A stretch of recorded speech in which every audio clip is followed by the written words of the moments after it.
कहानियाँ जो इसे बनाती हैं। महाकाव्य लाइफ महाभारत के हर पात्र के पीछे छिपी हैं कई रोचक कहानियाँ जो इसे बनाती हैं। महाकाव्य दुनिया का सबसे बड़ा महाकाव्य महाभारत है। इसे लोग कथा नहीं मानते। खुद इस काव्य में घटित शब्द उपयोग में लाया गया है जिसका मतलब होता है जो हुआ है। लेकिन इस काव्य को लेकर कई लोगों के मन में असमंजस है। कई लोग इसे बस कथा के तौर पर ही देखते हैं। अगर हम गौर करें तो हमारे आसपास कई ऐसे प्रमाण हैं जो साबित करते हैं कि महाभारत एक सच्ची घटना है। इसके पात्र और जगहें सच हैं।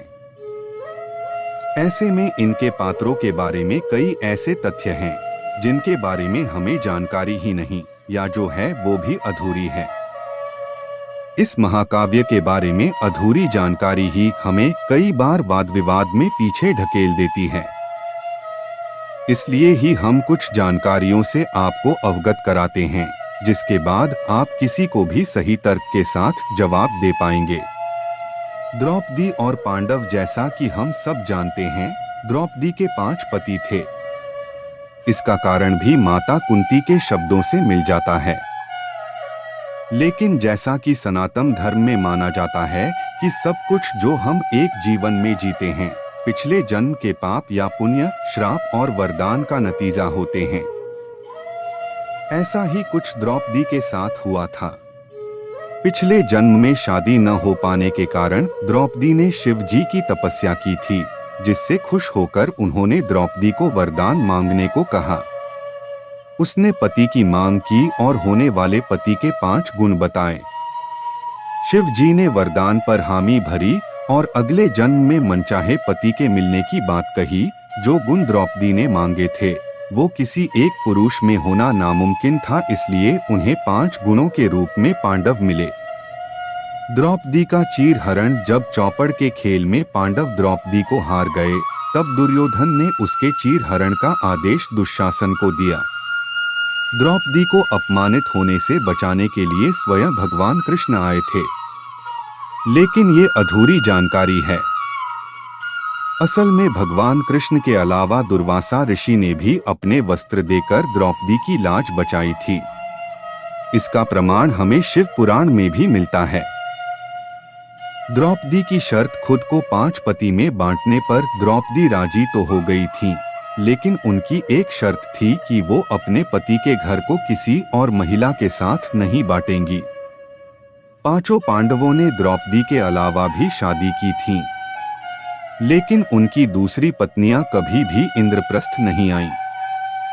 द्रौपदी और कौमार्य टमी ट्रिमर से बेली फैट कम करें और जाने 5 पति की पत्नी द्रौपदी एक साल एक पति के साथ व्यतीत करती थीं। द्रौपदी को ये वरदान था कि वो जैसे ही दूसरे पति के पास जाती फिर से कौमार्य हासिल कर लेती। युधिष्ठिर पांडु के प्रथम पुत्र थे। राजा पांडु सत्यवादी और ईमानदार राजा थे। जब कुंती ने उन्हें गर्भ धारण की बात बताई तभी उन्होंने कुंती को बोल दिया था कि मेरा ये पुत्र सत्य की राह पर चलेगा।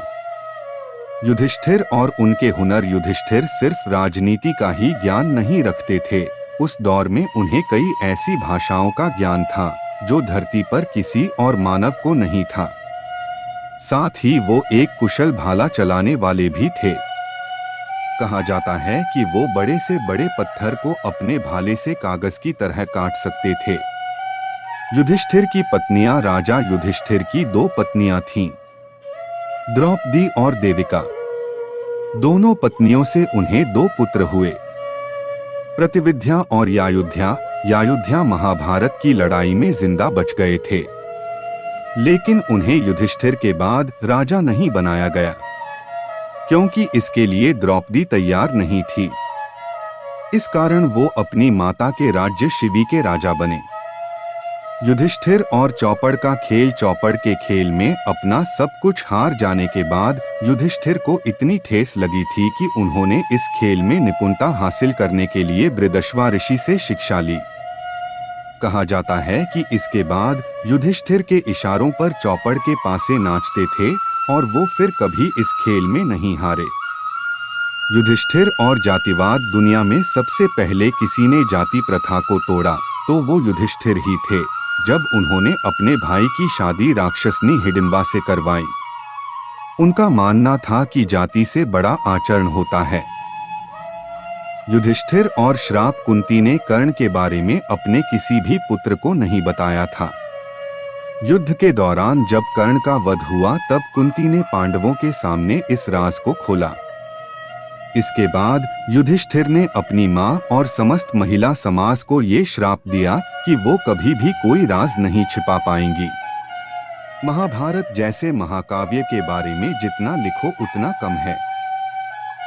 अभी कई सारी बातें हैं जिनसे आप अनजान हैं, लेकिन हम आपसे वादा करते हैं कि आने वाले वक्त में आपको महाभारत के बारे में कई और जानकारियां प्रदान करेंगे। बस आप हमसे जुड़े रहें।